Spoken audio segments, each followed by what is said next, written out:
इसको जंग नहीं कहना चाहिए। आई स्ट्रांगली बिलीव कि उसको दो ममालिक के दरमियान पाकिस्तान अफगानिस्तान की जंग नहीं कहना चाहिए, बल्कि ये जंग अफगानिस्तान और पाकिस्तान दोनों ममालिक और उनके आवाम की मिलकर अगेंस्ट TTP है।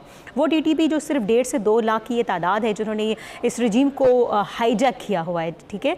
और जो पपेट्स हैं जो कि आते हैं, अब देखें ये कौन लोग हैं, जो कि ये इस्लामी रिपब्लिक तो हो नहीं सकता ना, ठीक है। ये इस्लामी कानून के अकॉर्डिंगली तो वो नहीं चलाई जा रही है हुकूमत ना। ये लोग ना मुसलमान हैं, ना इनका कोई दीन से मज़हब से कोई ताल्लुक है, बल्कि ये इंडिया की तरह मुस्लिम कार्ड पर खेलते हैं। अब ये देखें मोदी जो है वो इसराइल क्यों गया हुआ है, सिर्फ फेस सेविंग के लिए। ऑपरेशन बनियालुल मरसूस में नाकामी के बाद से वो इस वक्त फेस सेविंग के लिए जो इस वक्त इसराइल में 2 दिन के दौरे पर जो गए, उसके बाद से कौन फंडिंग प्रोवाइड कर रहा है BLA से लेकर अफगानिस्तान को लेकर। अफगानिस्तान में भी अफगानिस्तान के आवाम खुद इससे तंग है, और सिर्फ अफगानिस्तान के आवाम नहीं, पूरे इंटरनेशनल एरेना में अगर आप देखें कि रूस की वज़ीर ख़ारजा की पॉलिसी क्या कहती है, ताजिकिस्तान, डेनमार्क, और आप देखें कि जितने भी ममालिक है ऑस्ट्रेलियन, ये सब का एक ही कहना है जनाब कि ये कैसा ख़ित्ता है जिसमें सवाए दहशतगर्दी के पनपने के और कुछ नहीं हो रहा है, और हमें सवाए दहशतगर्दी के अलावा कुछ यहाँ से देखने को सुनने को नहीं मिलता है।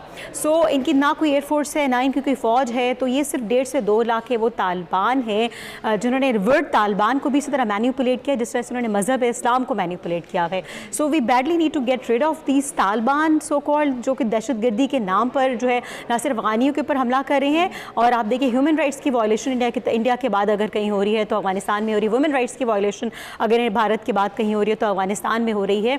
और जो ख़वातीन को जो है मसाजिद के बाहर जो है वो भीख मंगवाना, तो उनकी गैरत और खुदारी तब कुछ नहीं कहती, लेकिन ख़वातीन को पढ़ाने से जो है उनकी तालीम दिलवाने से जो है उनकी खुदारी पर जो है वो बहुत आँच आती है। तो ये it has nothing to do with religion Islam, ठीक है। अफगानिस्तान के आवाम को हमें उनसे खुद छुटकारा दिलाना चाहिए। I think the people of Afghanistan should be thankful to Pakistani army, ताकि वो उनको उन तालिबान से जो है वो छुटकारा दिलाए।